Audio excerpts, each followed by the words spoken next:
In Web3, we hear a lot of grand claims, see these impressive roadmaps, and, well, sometimes just a whole lot of noise. Yeah, definitely.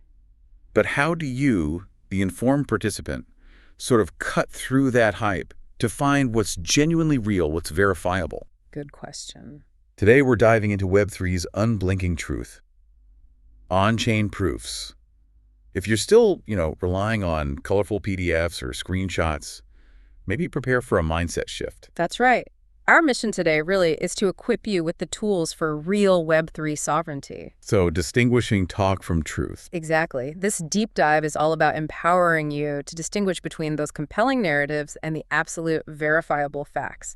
We'll explore how on-chain data acts as this immutable, universal record. Replacing blind faith. Precisely. Replacing blind faith with objective validation. We're showing you not just what this means, but really why it's transformational for you, for your journey in Web3. Okay, let's unpack this then. We talk about on-chain proof. What exactly are we looking at here? Like, what is it?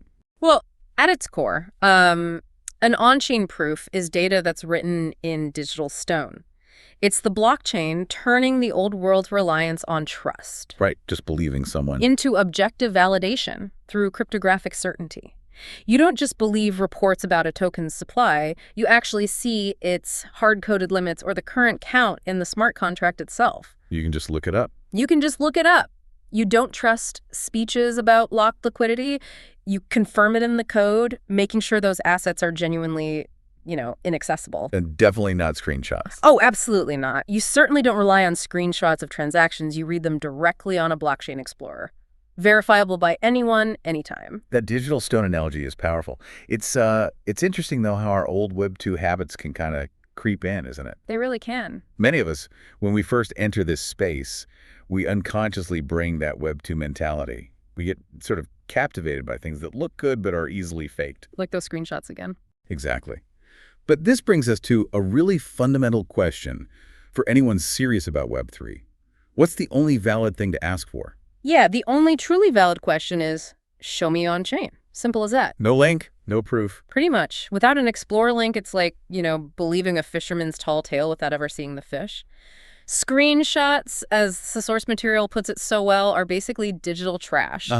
Harsh but true. Well, they're easily fabricated. What really matters is having that transaction hash, that unique digital fingerprint, as your proof. Without it, honestly, you just have a story, nothing concrete. Okay, so how can people listening apply this right now? Let's look at some concrete examples, maybe using the Apertum ecosystem, where they provide verifiable facts instead of just talk. Good idea. Apertum's a great example of this transparency. Right, so for APTM supply, you can just go and confirm the circulating supply yourself in seconds on explorer.apertum.io. Instant verification. No need to trust a press release. And verified burns. Every single burn, you can see the hash, the address involved, the exact quantity, it's all there. Traceable on burn.apertum.io. Total transparency on tokenomics. Then there's DAO1, DAX liquidity. You can confirm the real liquidity pools, not just promises someone made, directly on dex.apertum.io. So the actual funds locked in the contract, huge. You can even check for unique wallets, see if there's genuine adoption happening, or if it's just, a few addresses moving things around. Yeah, distinguishing real growth from noise. And finally, the DAO1 calculator. It lets you compare financial scenarios using public on-chain data, not some fancy PowerPoint. That's at calculator.dao1.ai. Right.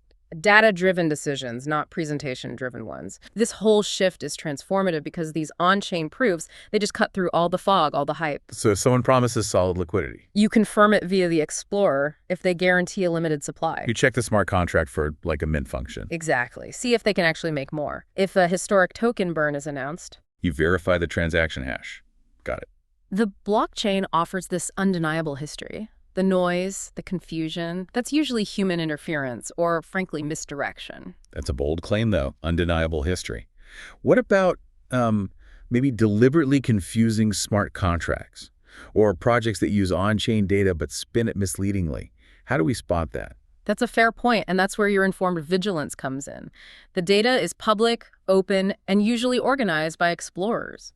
If a contract is deliberately obscured or overly complex without good reason, that itself is a bit of a red flag, isn't it? Yeah, I suppose complexity isn't always necessary. Right.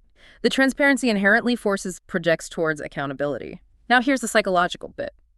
If you choose to believe without verifying when the tools are right there, well, you weren't really deceived. You kind of chose to believe. Ouch. That's quite direct. It is, but the blockchain gives you sovereignty, the power to check. It also acts like a mirror, reflecting whether you actually did confirm or if you just closed your eyes and hoped for the best. It reminds me of like the old days with notaries.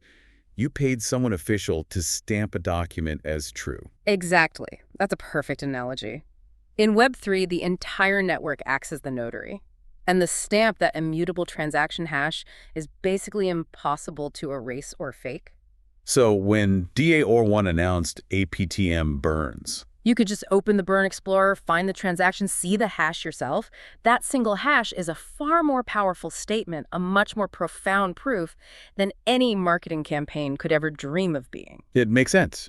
So ultimately, every time you verify something on an Explorer, every hash you trace, it isn't just about checking a box. No, not at all. It's an act of self-education. You're building genuine clarity for yourself in a space that can often be filled with, well, noise and confusion. The blockchain is like this silent, transparent teacher. But it's up to you to actually look. It won't force you. So the takeaway is clear.